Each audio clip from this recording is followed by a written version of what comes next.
নমস্কার। আজকের আবার আপনাদের সময় নষ্ট করতে কালকের ২৬শে জানুয়ারি সবাইকে প্রজাতন্ত্র দিবসের আগাম শুভেচ্ছা। তো আজকের ভিডিওটা কী নিয়ে? কোনো এদিক ওদিক কথা না বলে আজকের ভিডিওগুলো অনেক বড় হয়ে যাচ্ছে, রিসেন্টলি আমি নোটিস করছি। তো কোনো এদিক ওদিকের কথা না বলে লাস্ট উইক আমি ভোলাটিলিটি বেসড ট্রেডিংয়ের ওপর একটা ভিডিও করেছিলাম। আমি জানি না জয়ন্তদা অনেক চর্চা করেছে ব্যাপারটা নিয়ে, বা জয়ন্তদা এর মধ্যে রীতিমতন রিসার্চ চালাচ্ছে স্টক মার্কেট নিয়ে। জয়ন্তদা, ফার্স্ট তোমাকেই বলা যে চালিয়ে যাও, এরকম ডেডিকেটেড দরকার বোধহয় বাঙালিদের মধ্যেও যেরকম ডেডিকেশন নিয়ে কাজ করা। না হলে কিছু মানুষ কিছু না করে খালি গুগল করে আর কি চালিয়ে দিচ্ছে। তো যাই হোক, এটা গেল। ২ নম্বর জিনিস হচ্ছে যে আজকের যে ভিডিওটা সেটা মেনলি বাজেট বা তার পরবর্তী সময় বা নেক্সট ৫ বছর, আমি লাস্ট কিছুদিন ধরে কনস্ট্যান্ট একটা কথা বলে যাচ্ছি যে আগামী ৫ বছর কিন্তু এই বাজার কি লেভেলে পয়সা দেবে ভাবনা চিন্তার বাইরে। বিশেষ করে আমাদেরকে নজর রাখতে হবে কিছু মিড ক্যাপ স্টকে বা মিড ক্যাপ সেক্টরে। বারবার একটা জায়গাতেই আমি ফোকাস করছি বা আপনাদেরকে ফোকাস করতে বলছি যে নিফটি 500 স্টকে ভীষণভাবে ফোকাস করুন, কারণ কিছু রত্ন শেয়ারকে ওখান থেকে খুঁজে পাবেন। screener.com-এ যান, বিভিন্ন সেক্টরের 20 টাকার শেয়ার, 30 টাকার শেয়ার, 50 টাকার শেয়ার, এদের মধ্যেও মুভমেন্ট আসছে, ভলিউম আসছে। এই ধরনের স্টকগুলোতে ভীষণভাবে নজর রাখুন। যেমন ধরে নিন, আমি বলি যে গত মঙ্গলবার দিন আমি শক্তি ফিনান্স বলে একটা স্টককে খুঁজে বার করি চার্ট অ্যানালিসিস করে। তো ওটা আমি আমাদের গ্রুপে শেয়ার করি। শেয়ারটা 72 থেকে আজকে 94 টাকা। মঙ্গল বুধ বৃহস্পতি এই 3 দিনের মধ্যে 30% রিটার্ন দিচ্ছে। তো আপনারাও খুঁজুন, আপনারাও কিছু এরকম রত্ন শেয়ারকে খুঁজে পাবেন যারা কিন্তু একটা হিউজ রিটার্ন দিতে পারে। বারবার একই কথা বলবো, ইউটিউব ভিডিও থাম্বনেলে এই শেয়ার রাখুন কোটি টাকা, ওই শেয়ার রাখুন কোটি টাকা, এই ধরনের জিনিস হয় না। খাটতে হয় একটা স্টককে বার করতে গেলে। সন্ধ্যে 8টা থেকে রাত 2টো অবধি বসে খুঁজলে তারপর গিয়ে একটা স্টক বেরোয়, যেটা অসাধারণ হয়। কেন এই কথাটা বলছি? গতকাল আমি বর্ধমান গিয়েছিলাম। তো বর্ধমানে আমার মিঠুদা বলে একজন আসে, আমার মিঠু খৈতান। মিঠুদা, তুমি দেখলে ভিডিওটা করো, মেসেজ করো। তো মিঠুদা যেটা হচ্ছে যে যেটা হয় না, আমরা যখন কম জানি কিন্তু কিছু করতে চাই যে বিষয়টাতে, আমরা ভীষণভাবে ইউটিউবের সাহায্য নিচ্ছি আজকাল। কিন্তু এই সাহায্য নিতে গিয়ে এত উল্টো পাল্টা শেয়ার আমরা কিনে নিচ্ছি, তারপর কিন্তু আর বুঝতে পারি না শেয়ারটাকে কি করব। আজকের ডেটে কিন্তু অনেকে ইউটিউবে ভিডিও হয়তো করে, বাট মানুষের সঙ্গে এমনি কন্ট্যাক্টটা সেই হিসাবে হয় না বা রাখে না বা করে না, যে যতটুকু যোগ ওই হোয়াটসঅ্যাপ গ্রুপের মাধ্যমে বা ইত্যাদি ইত্যাদি। যাই হোক, সে বিষয়ে ঢুকতে চাই না। তো যে কোনো স্টকে খালি নাম শুনে পয়সা লাগানোর আগে কোম্পানি কি কাজ করে, কি হতে পারে, একটু গুগল করে নেওয়া, বা ওই স্টকটা নিয়ে আরও কোনো ভিডিওতে আপনি পাচ্ছেন কি না বোঝার চেষ্টা করা, জানার চেষ্টা করা, এই জিনিসগুলো কিন্তু আপনাকে করতে হবে। কেউ এসে আপনাকে বলে দিল, কাল আমি আপনাকে নিয়ে গিয়ে একটা লটারির টিকিট কাটিয়ে বলে দিলাম এটাতে কোটি টাকা উঠবে, আমার বলার কথা আমি বলে চলে যাব। সত্যি কি হয় ওরকমভাবে? আমার মনে হয় না পার্সোনালি। তো যাই হোক, তো এই জিনিসটাকে ছাড়ুন। আগামী দিনে বারবার যেটা বলে আসছি, 2023 থেকে 2028 বা 2024 থেকে 2028 বাজার তার বিগেস্ট রিটার্ন করতে চলেছে। আর এই রিটার্নটা কিন্তু সুইং ট্রেডার যারা পাওয়ার অফ কম্পাউন্ডিংয়ে বিশ্বাস করবে, যে না আমি 10% করে প্রফিট নিয়ে নিয়ে আমার ক্যাপিটাল বাড়াবো, তারাই কিন্তু অ্যাকচুয়ালি অনেক বড় প্রফিট করতে পারবে। কেউ যদি ভাবে যে আমি একটা সিঙ্গেল স্টক কিনে বসে থাকবো আর আমি হিউজ কিছু করে বেরিয়ে যাব, সেটা করাটা কিন্তু ভীষণ ডিফিকাল্ট বা হবে না। আজকের ডেটে সুইং ট্রেডিংয়ের সবচেয়ে বড় পাওয়ার জানেন কি? যে যখন যে মুভ করছে, এই সপ্তাহে এই শেয়ার দৌড়াচ্ছে, ওই সপ্তাহে ওই শেয়ারটা দৌড়াচ্ছে, আমরা কিন্তু কনস্ট্যান্ট এটা চেঞ্জ করতে থাকি। যে একটা গাড়ি চলছে, সেখান থেকে নেমে আরেকটা গাড়ি পরের যেটা রানিং সেই গাড়িটাতে উঠি। ইনভেস্টাররা কি হচ্ছে, ওই উঠে বসেই থাকছে, গাড়ি দাঁড়িয়ে থাকছে স্টপেজে, আবার কিছুটা চলছে, আবার একটা স্টপেজে দাঁড়িয়ে যাচ্ছে, এইভাবে কিন্তু রিটার্ন হয় না। মানে একটা সিম্পল বলছি, সাপোজ আমি উল্টোডাঙ্গা থেকে এয়ারপোর্ট না ধরে নিন আমি বিরাটই আসবো, 4টে অটো চেঞ্জ করলে হয়তো আমি দেখা গেছে 45 মিনিট বা 1 ঘন্টায় পৌঁছেছি, সেটাই যখন বাসে উঠে বসে থেকেছি আমার 1.5 ঘন্টা লাগিয়েছে। কাইন্ড অফ ব্যাপারটা এরকম যে কনস্ট্যান্ট চেঞ্জ করতে থাকা, যখন যে সেক্টরে র্যালি, যে স্টকে র্যালি, তার মধ্যে ঢোকা। এবার সামনে বাজেট আসছে 2024 1 ফেব্রুয়ারি। এবার এই বাজেটে আমরা কি এক্সপেক্ট করতে পারি, বা এই বাজেট আমাকে নেক্সট 2028 অবধি কোন স্টকগুলোতে ফোকাস হতে বলতে পারে? প্রথম কথা, একটা জিনিস মনে রাখতে হবে, যখন সামনে ভোট থাকে, গভর্নমেন্ট থাকবে কি থাকবে না, একটা ইন্টারিম বাজেট পাস হয়, যেটা আবার একটা ফুল বাজেট হবে হয়তো ভোটের পরপরই। যাই হোক, সেটা কথা নয়। মোটামুটি এখনো অবধি যা সিচুয়েশন, বিজেপি গভর্নমেন্ট এই নেক্সট 5 বছর আমরা এক্সপেক্ট করতে পারি যে বিজেপি গভর্নমেন্টই থাকবে। এবার এই জায়গাতে দাঁড়িয়ে যদি আজকের ডেটে আমরা তাকাই স্টক মার্কেটের বিভিন্ন শেয়ারের দিকে, প্রথম আমাদের যে শেয়ারগুলোতে নজর রাখতে হবে, যেগুলো হচ্ছে পিএসইউ শেয়ার। পিএসইউ শেয়ার মানে যে কোম্পানিগুলোতে গভর্নমেন্টের এখনো একটা হিউজ পরিমাণ শেয়ার হোল্ডিং রয়েছে।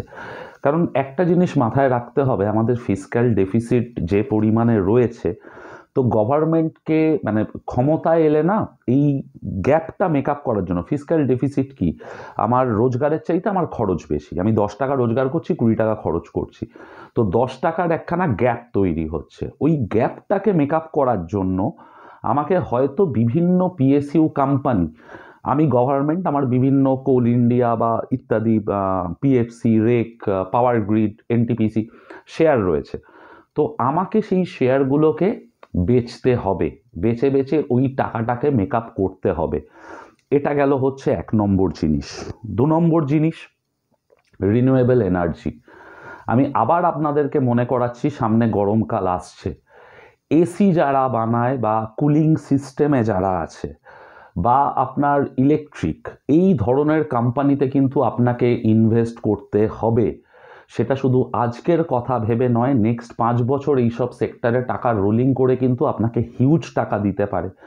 আমি একটা সিম্পল উদাহরণ দিই, সিম্ফনি এয়ার কুলার 2019-20 সালে দাম ছিল 1 টাকা 1.5 টাকা এরকম কিছু। যে সেই সময় প্রেডিক্ট করতে পেরেছিল যে নেক্সট 10 বছর বাদে গরম এতটা বাড়বে যে ঘরে ঘরে কুলার লাগবে, সেই শেয়ারের দাম কিন্তু 2000 টাকা অবধিও গেছিল 1 টাকার শেয়ার। তো আজকের ডেটে আমাদেরকে ঠিক তেমনই পাওয়ার সেক্টরে, কারণ ঘরে ঘরে লোকে এসি কিনে নিচ্ছি, ঘরে ঘরে লোকে আজকের ডেটে ওয়াশিং মেশিন, আরও যত দিন যাবে microwave, mixer grinder, vacuum cleaner, যত দিন যাবে আমাদের এই ধরনের ইলেকট্রনিক গুডসের প্রতি ডিপেন্ডেন্সি বাড়বে, আমাদের দরকার হবে প্রত্যেকটা ঘরে, প্রত্যেকটা সংসারে। কিন্তু সেই হারে কি বিদ্যুৎ উৎপাদন বাড়ছে? বাড়ছে না। তো হয়তো যত দিন যাবে মানুষ নিজের বাড়ির ছাদে সোলার বসাবে, বা ইলেকট্রিক ইউনিটের দাম, আপনারা যারা সিএসসি শেয়ার বা আরও এনটিপিসি শেয়ার, যারা কারেন্ট মানে বিদ্যুৎ তৈরি করে বিক্রি করে, তাদের কিন্তু আপনি দেখতে পাবেন যত দিন যাচ্ছে শেয়ারের দাম কিন্তু আস্তে আস্তে খুব ভালো রেটে গ্রোথ করছে। লাস্ট 6 মান্থে শেয়ারের প্রাইসগুলো ডাবল হয়েছে। তো এই জায়গাটাতে যে ভবিষ্যতে কোন জিনিসের ডিমান্ড আরও বাড়বে সেইটুকু প্রেডিক্ট করেই কিন্তু স্টক মার্কেটে কাজ করা যায়। তার জন্য কোনো মানে বিশাল বড় বিজ্ঞানী হওয়ার দরকার পড়ে না। এরপরের কোন সেক্টরটা আসে, এই মুহূর্তে মুভমেন্ট দেখে যতটুকু বোঝা যায়, কারণ বাজেটের আগে না যারা বড় বড় প্লেয়ার তাদের কাছে ভেতরের অনেক খবর থাকে যে বাজেটে কি হচ্ছে না হচ্ছে, আমরা ছোট প্লেয়ার, আমাদের কাছে খবর থাকে না। আমরা কিভাবে ধরি, একটাই আমাদের কাছে ট্রিগার রয়েছে, ভলিউম অ্যানালিসিস। ভলিউম অ্যানালিসিস এখনও বলছে রেলওয়ের বিভিন্ন স্টক বা রেলওয়েতে যেসব কোম্পানি নানা রকম প্রোডাক্ট সাপ্লাইয়ের মাধ্যমে জড়িয়ে, তাদের সামনে কিন্তু হিউজ মুভমেন্ট রয়েছে। ইভেন আমি কিছুদিন আগে একটা ভিডিও করেছিলাম সৌরভ মুখার্জির কফি ক্যান ইনভেস্টিংয়ের ওপর, ওনার একটা ইন্টারভিউয়ের ওপর বেস করে যে উনি ঠিক কী কী বলেছেন, তো সেই জায়গার ওপর বেস করে আমি 25-30টা স্টকের নাম দিই। আপনারা একটু 2 মাস আগের ওই স্টকগুলোতে যান, ভিডিওতে 12টা স্টক বলা আছে, নিজের গ্রুপে সবকটা দিয়েছিলাম। প্রত্যেকটা স্টক অলরেডি লাস্ট 1 থেকে 1.5 মাসের মধ্যে 30 থেকে 40% ওপরে বসে রয়েছে। Paramount communication, Krittika auto, Texmaco rail 160 টাকায় বলেছিলাম, আজকে 220 টাকা। তো প্যারামাউন্ট কমিউনিকেশন 90 টাকায় বলেছিলাম, আজকের 115 টাকা। তো এরকম প্রচুর ছোট ছোট স্টক রয়েছে, তো প্লিজ এগুলোতে নজর রাখুন। আমার পার্সোনালি রেলওয়ের ক্ষেত্রে আমার ব্যান্ডেল ব্যাচের স্টুডেন্ট অভিরূপদা একটা স্টক রিসার্চ করে আমাকে দিয়েছে, কৃতিকা ওয়্যার। এই স্টকটাকে ভীষণভাবে আপনারা নজর রাখুন। মানে এই স্টকটা আমরা দেখেছি যে রেলওয়ের মানে তার ফার সাপ্লাই করে, এটাও আছে, প্যারামাউন্টও আছে। এটার বোধহয় 12 টাকা 13 টাকা এখন দাম চলছে কৃতিকা, অভিরূপদা 10 টাকায় রিসার্চ করে বার করেছিল। আচ্ছা, 2 নম্বর স্টক হচ্ছে ইন্ডিয়া পাওয়ার কর্পোরেশন, 22-23 টাকা দাম। এটাও ব্যান্ডেল ব্যাচে কমলদার রিসার্চ করা স্টক। এটারও কিন্তু আগামী দিনে খুব ভালো ভবিষ্যৎ, এই মুহূর্তে মাত্র 23 টাকা দামে রয়েছে। এই স্টকটা বললাম। এরপর যেটাতে নজর রাখবো বা রেলের ক্ষেত্রে আমার ভীষণ পছন্দের স্টক জুপিটার ওয়াগন আর টেক্সম্যাকো রেল। জুপিটার ওয়াগনের ফান্ডামেন্টাল আমাদের টিমের অলিবর্ণা ভট্টাচার্য রিসার্চ করে বার করে দিয়েছে যে মোটামুটি আজকের ডেটে 386-তে দাঁড়িয়ে রয়েছে। আমরা ওটা 850 থেকে 900 টাকা দেখব। পিওরলি ফান্ডামেন্টাল, টেকনিক্যালি আরও কত কি হতে পারে সেই গল্পে আমি ঢুকছি না। আচ্ছা, এরপর যে জায়গাটাতে হঠাৎ করে দেখছি আমি খুব ভালো মুভমেন্ট আসছে, সেটা হচ্ছে কেমিক্যাল আর ফার্টিলাইজার সেক্টরে। পাওয়ার, রেলওয়ে, কেমিক্যাল, ফার্টিলাইজার, এই 3টে সেক্টরের মুভমেন্ট কিন্তু আমাকে বলছে যে এখানে কিছু ভালো আসতে পারে। এই জায়গাতে মানে কেমিক্যাল সেক্টর থেকে আমার কোন স্টক পছন্দ? NFL, national fertiliser limited. এই স্টকটাও মানে ফান্ডামেন্টালি খুব স্ট্রং। রিসার্চ করে আমাদের টিম থেকে অলিবর্ণা ভট্টাচার্যই বার করেছে এই স্টকটাকেও, ফান্ডামেন্টাল প্লাস টেকনিক্যাল দুটো জায়গা থেকে একদম পারফেক্ট জায়গায় দাঁড়িয়ে। আরেকটা স্টককে গুজরাট স্টেট ফার্টিলাইজার লিমিটেড, জিএসএফসি, এরও ভবিষ্যৎ কিন্তু আমরা দেখতে পাচ্ছি ভালো। কিন্তু আবার বলছি, যে কোনো জিনিসে পাওয়ার অফ কম্পাউন্ডিংয়ে নজর দিন। গাড়ি চলছে, প্রফিট নিয়ে বেরিয়ে যেতে শিখুন, আবার নতুন স্টকে ঢুকবো। একটা স্টককে ভালোবেসে একদম সেই বছরের পর বছর ধরে বসে আছি, এইভাবে চললে আমরা নেক্সট 5 বছরে কতটা কি করব কিন্তু আমার ভীষণভাবে সন্দেহ রয়েছে। এই কয়েকটা সেক্টর বললাম, আবার বলছি, রেলওয়ে, ফার্টিলাইজার, কেমিক্যাল আর রিনিউয়েবল এনার্জি। এই 3টে সেক্টর নিয়ে কিন্তু ভীষণভাবে আপনারাও গুগল করুন, শ্রীনাথ.com-এ যান, মানি কন্ট্রোলে খুঁজুন কোন শেয়ার আছে, কি কাজ করে পার্টিকুলার, যাতে আপনারাও কিছু স্টক খুঁজে বার করতে পারেন, আপনাদের হিসেবে ইনভেস্ট করতে পারেন। পড়াশোনাটা খুব জরুরি। উইদাউট মানে পরিশ্রম ছাড়া কিচ্ছু হবে না। সন্ধেবেলা 0.5 ঘন্টার ইউটিউব ভিডিও দেখলাম, 10টা স্টকের নাম জানলাম। আপনারা খোঁজ খবর নিন আশেপাশে, আলটিমেট কেউ গেনে নেই। মিঠুদার কথাই বলি, 6 লক্ষ টাকা ইনভেস্ট করেছিল, আজকের ডেটে 4 লক্ষ টাকায় দাঁড়িয়ে। কোন সিচুয়েশানে? যখন মার্কেট একদম টপে। এবার আসি মার্কেটের কথায়। নিফটি নিয়ে একটা ভিউ দিয়েছি গত সপ্তাহতেই বাজার পড়ার সময়। তো ছোট ছোট কিছু মানে আবার তার মধ্যে কেউ 1-2জন আমাকে মেসেজ করেছে এফআইআইরা সেল করেছে, আমরা ইউটিউবে ভিডিও দেখেছি। আমি না আকাশ থেকে পড়লাম, বিশ্বাস করুন।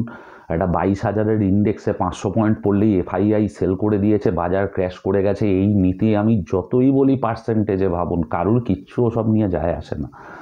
দাদা, এই 22,000-এর ইন্ডেক্স 5%, 10% পড়বে, 20,000, 20,500 আসবে, কোনো ব্যাপার না। এটা পার্ট অফ দ্য গেম, এটা হতেই হবে, না হলে বাজার নিচে না এলে ওপরে কোনোদিন যেতে পারবে না।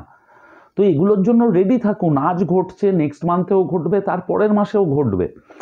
তো এই চিন্তাভাবনাগুলো ছাড়ুন। 100-200 পয়েন্ট পড়তে না পড়তেই রিসার্চ ওয়ার্ক চালু। F2রা কত বেচলো বা দুটো ভিডিওতে দেখে রাস্তায় বলতে শুরু করে দিলাম এফআইআইরা মাল বেচছে, এই হচ্ছে সেই হচ্ছে। মানে কথায় কথায় একটু এফআইআই ডিআইআই শিখেছি বলে কথায় কথায় সব কথার পেছনে চিপকে দেবো ওদের কথা, এটা বোধ হয় ঠিক না। তো বাজার ওঠানামা করবে। ব্যাংক নিফটি 43,700 অবধি আসতে পারে, খুব নর্মাল ব্যাপার সেটা। নিফটি 20,900 ভাঙলে আমাদের চার্টে গ্যাপ আর রয়েছে 20,200-300-তে, সেখানেও আসতে পারে, সেটাও কোনো ব্যাপার না। তবে একটা জিনিস খালি বলি, যত দিন যাচ্ছে ভিক্স বাড়ছে, তো আগামী দিনে হয়তো নিফটিতে আমরা এরকম মুভমেন্ট দেখব। সকালে 200 পয়েন্ট ডাউন, আবার দিনের শেষে 100 পয়েন্ট আপ, মানে 200-300 পয়েন্ট ওপর নিচ খেলবে। তো এই টাইমটা না ইন্ট্রাডে ট্রেডিংয়ের জন্য খুব রিস্কি টাইম। ওপরে মানে নিচে মনে হবে যে নিচে পড়ে যাচ্ছে, সেল করবেন, দুম করে ওপরে গিয়ে স্টপ লস খাবে। যেই দেখবেন ওপরে যাচ্ছে কিনবেন, মনে হবে আরও ওপরে যাবে, ওই জায়গাটাতেও স্টপ লস খাবেন। তো এই ফেজগুলোতে কিন্তু একটু ইন্ট্রাডে ট্রেডিংটা সাবধানে করতে হয় 1 নম্বর, বা এই সময় স্টপ লসটা একটু বড় রেখে করতে হয়। আর লাস্ট আবার বলবো, যেটা আমি বারবার বলছি বা বারবার মনে করাচ্ছি, আগামী 5 বছর মোস্ট ইম্পর্টেন্ট বাজারের জন্য বা আমাদের মতন ছোট ট্রেডারদের জন্য। একজন আমাকে মেসেজ করেছেন যে ছোট ট্রেডারদের জন্য কি। দাদা একটাই রিকোয়েস্ট করব, সব কটা ভিডিও দেখুন। আমার কাছে কিন্তু 10,000 টাকা নিয়ে যে মার্কেটে আসছে সে বেশি ইম্পর্টেন্ট তুলনামূলকভাবে যে 10 লাখ টাকা নিয়ে আসছে, যার জন্যই এত ক্যাপিটাল বাঁচানোর কথা, এত লোভে না পড়ার কথা, এত ডিসিপ্লিনের কথা প্রত্যেকটা ভিডিওতে মনে করাতে থাকি। তো এই জায়গা থেকে আগামী 5 বছর আমার 2 থেকে 3 লক্ষ টাকাকে যদি আমি ঠিকঠাক রোলিং করতে পারি 1 কোটি টাকা হতে পারে। সম্ভব প্র্যাকটিক্যালি, যদি প্ল্যানিংটা প্রপার হয়। অবভিয়াসলি একটা ভিডিও দেখলাম, 2টো শেয়ারের নাম জানলাম, কিনে নিলাম, এইভাবে তো হবে না। মানি ম্যানেজমেন্ট প্রচণ্ড ইম্পর্টেন্ট, ডিসিপ্লিন প্রচণ্ড ইম্পর্টেন্ট। কোনো স্টক কিনে তাকে 5-10% বাড়ার জন্য 10 থেকে 15 দিন সময় দেওয়া। আমার যে ফ্রি হোয়াটসঅ্যাপ গ্রুপ আছে, কোনো স্টক বললে সেটা একটু নিচে আসলেই আমার কাছে মেসেজ আসা শুরু হয়ে যায়, যেখানে আমি প্রত্যেকটা সিচুয়েশানে বলি সুইং ট্রেডিং মানে যে কোনো স্টক আমাকে 3 মাস অবধি ফাঁসিয়ে রাখতে পারে। আমার মধ্যে সেই ধৈর্যটা থাকতে হবে যে 3 মাস অবধি কিন্তু এই স্টকটা আমাকে পয়সা না দিতে পারে, দেওয়ার জন্য কালকেই দিয়ে দিতে পারে, কিন্তু কেনার সময় আমি সব সময় ভাববো যে আমার 3 মাস সময় লাগবে এটা থেকে পয়সা পেতে। আজকের ব্যাংকে টাকা রাখলে 2% সুদ পাই বছরের শেষে, স্টক মার্কেট থেকে 5-10% পাওয়ার জন্য 1 মাস 2 মাস তো সময় দেওয়া যেতেই পারে, কিন্তু কেউ সেটা দিতে রাজি নয়। আর গতকাল বর্ধমান গেছিলাম আমি, যারা এসে দেখা করেছেন, ওই বৃষ্টি, মাননীয় মুখ্যমন্ত্রী এসেছিলেন, বাস ছিল না, তারপরেও দুর্গাপুর থেকে, বাঁকুড়া থেকে, কাটোয়ার ভেতর থেকে গাড়ি ভাড়া করে মানুষ এসে যেভাবে দেখা করেছেন, আন্তরিক ধন্যবাদ। আমি দায়বদ্ধ, ফেব্রুয়ারি মাসের একদম প্রথম সপ্তাহ থেকে আমি পড়ানো শুরু করব বর্ধমানে অফলাইনে। এমন কিছু শিখিয়ে আসব, আশা করি। আমি চাইবো যেন আমাকে আর দরকার না পড়ে, পরিষ্কার কথা। আপনারা যেন নিজেরা সেই সেলফ কনফিডেন্ট করে দিয়ে আসতে পারি যে আপনারা আপনাদের রিসার্চ করে পয়সা রোজগার করবেন। আচ্ছা, নেক্সট হচ্ছে যে পাঁশকুড়া আমার অনেক দিন ধরে যাওয়ার কথা, বাট লাস্ট কিছু শরীর খারাপ এবং ঠান্ডা, যার জন্য আমি বেরোনোর রিস্ক নিতে পারছি না, বাট হয়তো নেক্সট উইক আমি পাঁশকুড়া আসছি। আর লাস্ট ভিডিওতে বলে যাই যে আমরা একদম স্টুডেন্ট বা যারা লো ইনকাম গ্রুপ, ছোট ক্যাপিটাল নিয়ে কাজ করছে, আমি অ্যাকচুয়ালি পড়ানোর জন্য 6 মাস 8 মাসের কোর্সে যে টাকাটা নিই সেটা অনেকটাই টাকা, যদিও সেটা মান্থলি ফিজ হিসেবে নিই, তারপরেও আমার মনে হয় সেটা। তো আমরা আমাদের টিম, আবার বলছি, খুব প্রচুর মানুষ যোগাযোগ করেছে, খুব অল্প টাকায় আমরা কোর্স চালু করছি। অল্প টাকা বলতে এতটাই অল্প টাকা যে সেটা হয়তো আপনার 1000 টাকার ভেতরে থাকবে আপনার পড়াশোনাটা। ছোট ছোট পার্টে ভাগ করে করব, গুগল মিটের থ্রু লাইভ ট্রেডিংও করব, একটা করে অফলাইন ক্লাসেও সবাইকে ডাকবো, যে কোনো ক্লাস যদি অনলাইন করে ডাউট থেকে যায় সামনাসামনি এসে বসে ক্লিয়ার করো, হোমওয়ার্ক করাবো, পরীক্ষা নেবো, সমস্ত কিছু। কম পয়সা নিচ্ছি মানে কিন্তু ফালতুভাবে ছেড়ে দেবো তা নয়। আবার বলছি, একটাই নীতি, যে শিখে যাবে বাইরে বেরিয়ে যেন না বলতে পারে যে এখানে পয়সাটা খরচা করেছি, আমার পয়সাটা ফালতু গেছে। এই জিনিসটা হতে দেবো না। তো যারা আমাকে যোগাযোগ করেছেন বা আমার টিমকে যোগাযোগ করেছেন, একটু ওয়েট করুন। এতজন যোগাযোগ করছেন, একটু স্ট্রাকচার্ড ওয়েতে সাজাতে সময় লাগছে। হোপফুলি ফার্স্ট সরস্বতী পুজো 14ই ফেব্রুয়ারি, ওই দিনকে আমরা টোটাল জিনিসটাকে লঞ্চ করে দেবো। নেক্সট এক মাস করে কিভাবে আমরা ভোটের আগে অবধি কতটা মানুষকে নলেজ দিতে পারি, যাতে তারা নিজেরা স্টক খুঁজে স্টক রিসার্চ করে একটা ট্রেড নিতে পারে। তো আজকের জন্য এইটুকুই, একটু ধৈর্য ধরুন, খুব শিগগিরই হোয়াটসঅ্যাপ গ্রুপ স্ট্যাটাসের মাধ্যমে জানতে পারবেন। আর যাদের মনে হয় ট্রেডিং রিলেটেড একটু হেল্প দরকার, হোয়াটসঅ্যাপ করবেন। যদি ফোন করতে হয় দয়া করে একটু রাত 10:30 11টার পর করুন। ডেসক্রিপশানে সবার নাম্বার পেয়ে যাবেন, আমাদের টিমের কোন বিষয়ে কাকে যোগাযোগ করতে হবে না হবে। আর প্রত্যেকটা ভিডিও শেষে লাস্ট একটা রিকোয়েস্ট করি, আজও আপনারা কিন্তু ডিসকাউন্ট ব্রোকারের সঙ্গেই কাজ করছেন। আবার বলছি 20 টাকা সেম ব্রোকারেজ আমরাও নেবো, India Infoline full time broker, but আপনারা যা সার্ভিস পাবেন ভাবনা চিন্তার বাইরে, 1 নম্বর। 2 নম্বর হচ্ছে জিরোধা গ্রো 2 দিন অন্তর অন্তর সার্ভারে প্রবলেম, আপনারা ট্রেড করতে পারেন না। সেই জায়গা থেকে একটা ফুল টাইম ব্রোকারের 4টে থেকে 5টা সার্ভার থাকে, তাদের কোনো দিন সার্ভার ইস্যু হয় না, যার জন্য ট্রেডিং বন্ধ থাকে। হ্যাঁ, প্রবলেম হলে এই সার্ভার থেকে ওই সার্ভারে চেঞ্জ করতে 2 মিনিট সময় দিতে হতে পারে, বাট বেলা 1টা-2টো অবধি ট্রেডিং করতে পারছি না, এই জিনিসটা হয় না। শূন্য ফুন্য ইত্যাদি অন্যান্য ব্রোকিং রয়েছে যেখানে লোকে ট্রেড করছে, আজ কিনলে পরের দিন হোল্ডিং দেখায় না, যার জন্য আমরা শুক্রবার পিএফসি কিনেছিলাম 409, শনিবার দিন যেদিনকে রাম মন্দিরের জন্য বাজার খোলা ছিল সেদিনকে অনেক লোক বিক্রি করতে পারেনি, পিএফসি খালি হোল্ডিংয়ে দেখায়নি বলে, অনেক ক্লায়েন্ট আর কি। তো এই জিনিসগুলো একটু চিন্তা ভাবনা করুন, বাট তারপরেও যদি আপনাদের মনে হয় যে আপনারা ওখানে আছেন, ঠিক আছেন। বাট লাস্ট একটা কথা বলবো, আপনারা যারা অপশান ট্রেডিং করেন, ভোট একটা বিশাল বড় সিচুয়েশান, বাজেট একটা বিশাল বড় সিচুয়েশান, যেখানে বিভিন্ন হেজিং স্ট্র্যাটেজির ওপর একটা বড় টাকা রোজগার হতে পারে, নাও হতে পারে, বাট 80% চান্সেস একটা বড় টাকা রোজগার হয়। তো আমরা দেখেছি যে কোনো ডিসকাউন্ট ব্রোকার কখনো দূরের অপশানে কাজ করতে দেয় না, তারা সবসময় চায় আপনি আজকের সপ্তাহ বা পরের সপ্তাহতেই কাজ করুন, প্রত্যেক সপ্তাহে ওদেরকে ব্রোকারেজ দিন। আমি যদি আজকের ডেটে বলি যে 29শে ফেব্রুয়ারির অপশান কিনুন, আমার মনে হয় না কোনো ডিসকাউন্ট ব্রোকার বোধহয় 1টা বা 2টো কিনতে দেবে, বাকি 90% ডিসকাউন্ট ব্রোকার বলবে সিকিউরিটি রিজনে ব্লক। এটা গেল একটা জিনিস। প্রচুর কাস্টমার কি করছে বা ক্লায়েন্ট কি করছে, ইন্ট্রাডেতে অপশান কিনছে। ইন্ট্রাডেতে অপশান কেনা উচিত নয়। আর যারা আমার হোয়াটসঅ্যাপ গ্রুপে আছেন, আর একবার রিপিট করে দিই, আমি যে কটা স্টক আমি বা আমার টিম রিসার্চ করে বার করি, আমরা লার্নিংয়ের জন্য শেয়ার করি, আলোচনা করি নিজেদের মধ্যে, প্রত্যেকটা পজিশনাল, যে ধরে বসে থাকো, যে কোনো গাছ পুঁতলে ফল খাওয়ার জন্য একটু সময় দিতে হয়। তো এই জিনিসগুলোকে একটু মাথায় রাখুন, এই ধৈর্য, ডিসিপ্লিন, এগুলোই বাড়ানোর চেষ্টা করছি।